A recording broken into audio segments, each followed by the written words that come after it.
compétences yuy tax fonctionnaires yi agents de l'État yi ak tous les partenaires de l'action publique man agir dans la logique de jub jubal jubbanti. c'est ça dinañ ci ñëwaat ci noonu la ñuy jub jubal jubbanti boobu sax boo xoolee li ko tax li mu produire mooy bi ñu saytoo bëgg jubal ba mën a jubbanti. si jubal bi la ñu gis ne y a beaucoup de défaillances yoo xam ne am na par rapport ak li ñu tàmbalee ba tax ñu indi le plan de redressement. ce plan de redressement là Djibril est-ce que jàpp nga ne plan de redressement bi wala boog nan la wuutee ak yenn plan yi fi jot a am lan mooy particularité plan de redressement bii nii ak impact bi nga xam ne mën na ko am à court terme mais ci loo xam ne mën nañ ko daj. voilà donc di yokk tuuti rek ne dafa am loi bi nga xam ne moom mooy pour les lanceurs d'alerte bi nga xam ne war nañ ko dugal Assemblée nationale le 6 août prochain. Tout à fait. loolu premier ministre ay soulevé na ko. dafay mën a permettre mi Sénégalais yi ak fonctionnaires yi en position de lanceur d'alerte. ku ci gis loo xam ne tey jii. loolu je pense que solution bu efficace la. parce que Ousmane Sonko jàpp naa ni moom moo njëkk a nekk lanceur d'alerte. voilà donc plan de redressement bi. ni ñu koy mën a waxee lan mooy différence am ak li fi jot a am. plan de redressement bi tout d'abord dans sa philosophie.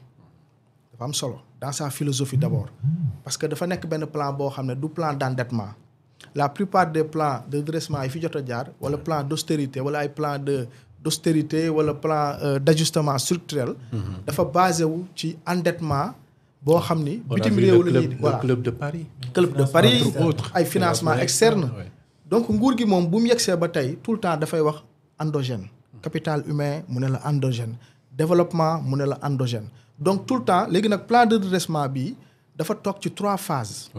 donc astafurlah plan de redressement bi boobu dafa juddu ci benn vision Sénégal 2050 boo xam ni dafa phasé en 3 phases mooy la phase de redressement. aussi tamit mu am phase d'impulsion ak phase d'accélération. donc 3 phases yooyu noonu c'est pas des phases yoo xam ni qui s'excluent. c'est des phases yoo xam ne bu ci nekk rek. ils sont interconnectés. te bu ci nekk par rapport ak période bi dinañuy prioriser benn bi par rapport ak beneen bi loolu lu am importance la. donc plan de redressement bi li ci am solo aussi mooy méthode de financement bi. méthode de financement mooy benn méthode de financement endogène mooy créé wuñ ay taxes yu bees loolu tamit dafa am solo ñu te créé wuñ jëluñ ay taxes yu fi newoon. daal di koy yokk loolu lu am solo la. du ay taxation yoo xam ne dañ koy ñëw sauf sénégalais mais élargir nañ l'assiette. waaw loolu laa lay wax pression fiscale bi xam nga tey jii nii il faut que sénégalais yi wala ñi di manipuler. def différence entre plan d'austérité ak plan de redressement. bu dee plan d'austérité son objectif c'est à court terme redresser économie bi nga xam ne tey jii déficit bi dafa am doole. ñu daal di yokk TVA bi nga xam ne par exemple 18% la woon yóbbu ko ba 20% wala 24% xoj sénégalais yi yokk TVA yi bu ko defee en court terme ñu mobiliser xaalis bu bari pour mën a wàccee déficit bi loolu ñoo plan d'austérité. mais xamu ko niru aussi. non dans la mesure où du benn sax diamétralement les sources de recouvrement yi nga xam ne. du benn sax ça passe par le fisc. non c'est même pas pareil. c'est même pas pareil. plateau télé yi damay déglu ñu ci gën a bëri bu ñuy wax ci plan bi ñoom plan d'austérité la ñuy teg mais en réalité daf maa wóor ni dégluwuñ discours bi. liiruñu document yi man loolu lu ma leer la. plan de redressement bi lan la dañuy xool ay niche yoo xam ne kenn mësu ko taxé wala taxation bi nga xam ne moo fi doon am par rapport ak jamono bi ñu nekk nii ça date de très très longtemps xam naa combaan loolu moomu ci. par exemple tey jii boo jëlee tabac bi par exemple. ñu ne la tabac bi ñoo ngi ko doon taxé à hauteur de 70%. ñu ne léegi dañ ko bëgg a yóbbu à 100%. bu ñu ko yóbboo 100% nee nañu dinañu rapporter def nañ estimation bu toll ci 100 milliards de francs CFA léegi xaalis ba fa lañ koy jëmale créer ay structures sanitaires pour faj sénégalais yi. mu nekk benn effet de dissuasion. parce que tux cigarette bi ñu ko appliqué taxe bi ñu ko appliqué en Europe am na ci yoo xam ni par exemple en Philippines bi ñu indee taxation sur le tabac wàññi na de 30%. par rapport ak tux ma ca réew ma. mais la preuve ça décourage la consommation. la preuve am na ñoo xam ne. ils sont à l'étranger. mais fii la ñuy jëndee cigarette parce que jàpp nañ ne fii la gën a. waaw léegi plan de redressement boo xam ne par exemple tey jii dafay ñëw. ñu ne lii dafa bon sénégalais yi ñu ngi koy am na ñu koy jëfandikoo baaxut. nga ne foofu léegi dinaa fa ñëw jël taxation.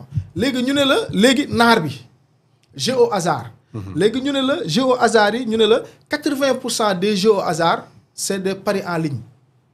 loo xam ne presque kenn daanu koon taxé wala taxation bi néew na lool ñu ne léegi foofu tamit ay niche la yoo xam ni dañ fa nar a dugg pour récupérer ji fa ay taxation yu bees yoo xam ne dañ koy ñëw yokk ci li nga xam ne tey jii état du Sénégal moo ngi ko doon am ci ay recettes. léegi tamit ñu ne la financement participatif comme sukuk yeeg wala crowdfunding ni wala tamit l'épargne nationale comme diaspora bond yi ñu ne la léegi épargne sénégalais yi nekk bitim réew au lieu que ñu koy bàyyi muy nelaw dañ leen di oo comme ça ñu bokk ci ay investissement participatif yoo xam ne dañuy mën a bokk ci ay projet par exemple ñu ne war nañ tabax benn autoroute ñu ne léegi autoroute bi par exemple 300 milliards moo koy tabax léegi ñu oo waa bitim réew pour comme ça ñu mën a dugal seen xaalis bu ko defee à court moyen et long terme ku ci dugal 100 millions par exemple ku ci dugal 100 000 francs wala 100 millions nga mën a am ay bénéfices rendement après 3 ans wala 4 ans donc loolu la ñuy wax mais loolu la ñuy wax maanaam dafay jur c'est-à-dire que comme buy jur koom la donc plan de redressement bi dafay ñëw rationaliser aussi les dépenses publiques tey dégg nga le premier ministre ñu doon wax nee na par rapport ak rationalisation dépenses publiques yi am nañ ci benn gain bu toll ci au minimum de 50 milliards de francs CFA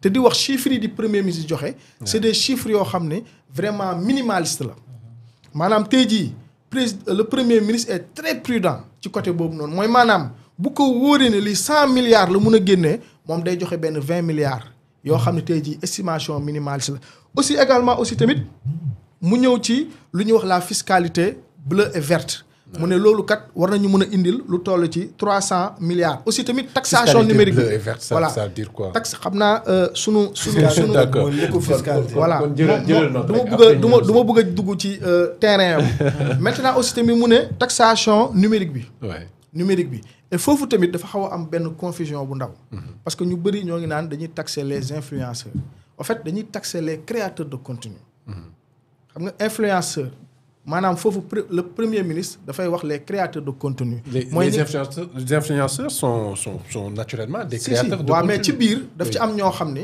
amuñu revenu am ci biir ñoo xam ne xam nga mun nga nekk un influenceur mais ci biir influenceur tey jii yow influenceur nga keneen influenceur la man influenceur la sëriñ bi influenceur la mais dafa am ci biir influenceur tamit dafa am lu ñuy wax les créateurs de contenu ñi nga xam ne booy créer sa contenu di ko diffuser par exemple sur YouTube da ngay mën a fayeku xaalis maintenant par exemple tey jii boo jëlee YouTube États-Unis par exemple tey jii YouTube par exemple bu lay fay weer wu dee revenu bi nga xam ne ñi lay seetaan te ñu dëkk États-Unis ñoom dafa am benn prélèvement à la source boo xam ne avant YouTube di la verser xaalis ñoom dañ lay prélever directement sa compte bancaire ci sa xaalis ne la lii mooy américains yi seetaan sa vidéo États-Unis da ciy jël benn taxe boo xam ne YouTube day verser États-Unis benn taxe à la source bu fekkee modèle boobu la mooy tey jii bu fekkee sa revenu YouTube yi la ñi nga xam ne ñooy seetaan sa vidéo au niveau du Sénégal YouTube par exemple mun na déggoo ak état du Sénégal ba nga xam ni day def benn prélèvement à la source ci créateur de contenu bi bu ko defee nag mu fay ko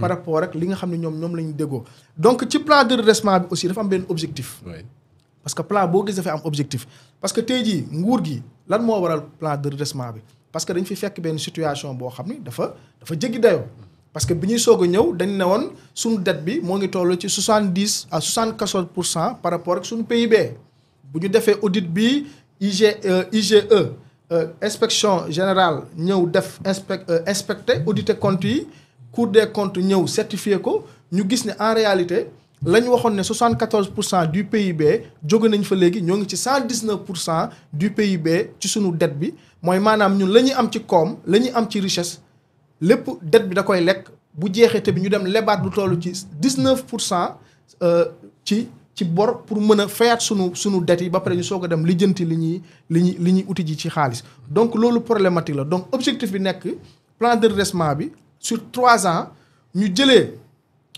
sunu PIB bi déficit PIB bi jëlee ko 14% yóbbu ko ba 3%.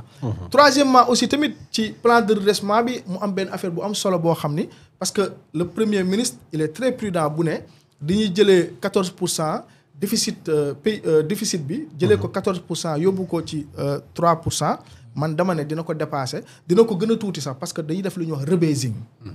je pense que Thiombane xam na luy rebasing. tey jii rebasing bi déjà en 2014. Sénégal bi mu defee rebasing gagné nañ plus de 30% de points. ci sunu PIB. Nigéria en 2014 bi mu defee rebasing PIBM ci la jógee en 2014 nekk la première économie africaine. parce que gagné na plus de 89 points.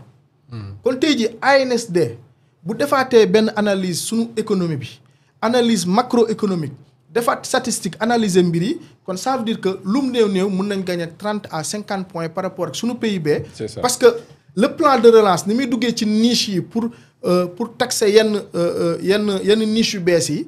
rebasing bi également aussi tamit dafay jël en compte ay données yoo xam ne ba 2020 tey jii nañ ko daan saytoo par rapport ak rebasing bi amoon en 2014 2010 ou 2011. daanu kon sóoraale donc loolu yëpp dafa nar a nekk ay effets positifs ci plan de relance bi. donc ça veut dire que plan de relance bi. am na nu muy demee bu ñu ko exécuter. en moins de 1 an 2 ans déjà du endetter le Sénégalais. déjà dootuñu dépendre ci yenn FMI yeeg yooyu noonu. bien vrai que FMI tey jii bu ñëwee au mois d'août dina valider le programme par force da koy valider parce que daanaka man seetaan naa la conférence de presse de Julienne la directrice de communication bu FMI. par rapport ak mission bi war a ñëw mois d'août. donc ñu def rebasing bi en même temps plan de redressement bi donc am nañ ci yaakaar bu baax a baax que ni. dinañ mën a jëlee Sénégal situation ba mu newoon. bu ko defee nag ñu mën a assainir le cadre macroéconomique. ba nga xam ni nag phase bi ci toppaat muy la phase d'impulsion day mën a ñëw nag fondé waat yeneen base d'une économie de croissance productive bu ko defee nag ñu dugg ci phase d'accélération bi nag ñu mën a atteindre suñu objectif en 2029. c'est ça balaa ñuy ñëw si phase boobu. Pathé, dans la mobilisation de ressources. On parle de mobilisation de ressources endogènes.